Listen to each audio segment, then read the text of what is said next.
चालू करायच्या आधी 2 मिनिट असं की 3-4 दिवसापासून एक गोष्ट येते वारंवार की ह्या गुढीपाडव्याला गुढ्या उभारायच्या की नाही उभारायच्या. तर ते एक फेक नरेटिव्ह आहे. म्हणजे त्या गोष्टीचा संबंध छत्रपती संभाजी महाराजांच्या मृत्यूशी जोडला गेला की त्या दिवशी म्हणजे आजच्या दिवशी अमावस्येच्या दिवशी त्यांचा तो जो बलिदान मास आहे की 1 महिना औरंगजेबाने कोंडून ठेवलं होतं आणि कोंडून ठेवल्यानंतर मग फार काही त्रास दिला आणि शेवटच्या दिवशी म्हणजे अमावस्येच्या दिवशी तो देहांत त्यांचा झाला आणि त्याचंच कुठंतरी प्रतीक आणि ब्राह्मणांसोबत संभाजी महाराजांचं जमत नव्हतं म्हणून कुठंतरी ब्राह्मणांनी तो वेगळा विधी काढून आणलेला आहे की बाबा तांब्या जो असतो कळस जो असतो तो प्रत्येक शुभ कार्यात असं सरळ ठेवला जातो, परंतु तो गुढीपाडव्याच्या दिवशी उलटा का ठेवला जातो किंवा जे काही निंबाचे पानं आहेत ते कडुनिंबाचे पानं जे लावतात ते अशुभ मानलं जातं. कडू आहे म्हणून ते अशुभ मानलं जातं.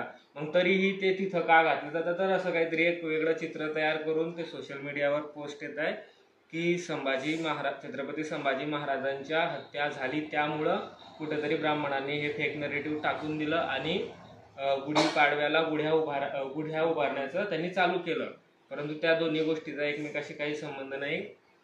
कारण गुढी उभारणं हे आधीपासूनच सनातन संस्कृतीचा एक सण आहे. आधीपासून सुरुवातीपासून मुळात आधी असं असायचं की कोणतंही एखादं शुभ कार्य असलं की तिथे मंगल कार्य असल्यावर तिथं गुढी उभारल्या जायची आणि शालिवाहन शक म्हणजे हिंदू वर्ष त्याचा प्रथम दिवस म्हणजे तो गुढीपाडव्याचा दिवस तिथून त्याची सुरुवात होते. त्या वर्षाची जी गणना आहे गणित आहे ते तिथून सुरुवात होतं आणि त्यानंतर बऱ्याचशा काही पौराणिक गोष्टी आहे की जेव्हा रामचंद्र तिकडून आले वनवासातून त्यानंतर लंकेत गेले तिकडून आल्यानंतर जेव्हा त्यांनी राज्यकारभार सुरू केला राज्यकारभार ज्या दिवसापासून सुरू केला तो पहिला दिवस म्हणजे पण गुढीपाडव्याचा दिवस तोही गृहीत आहे.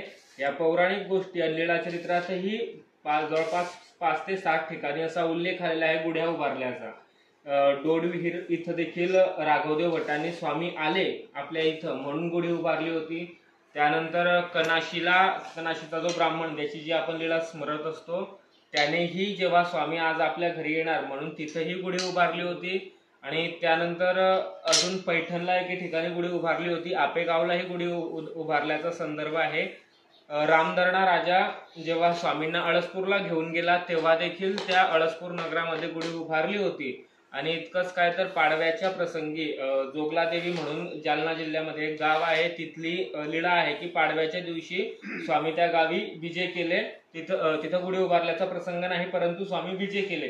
तर पाडव्याच्या संदर्भात आणि गुढीच्या संदर्भात गुढीपाडव्याच्या संदर्भात त्या दोन्ही विषयी देखील लीळाचरित्रातही उल्लेख येतो आणि इतर जे काही ग्रंथ आहे समजा ज्ञानेश्वरी असेल तुकारामाचे अभंग असेल तर त्याच्यामध्येही गुढी उभारण्याचा प्रसंग आहे. तर त्या गोष्टीचा आणि ह्या ज्या काही गोष्टी आल्या इंटरनेटवर सध्या 2-3 दिवसात तर त्याचा काही एक संबंध नाही आणि त्याने म्हणून असा प्रश्न पडूच द्यायचा नाही की गुढी उभारायची की नाही उभारायची.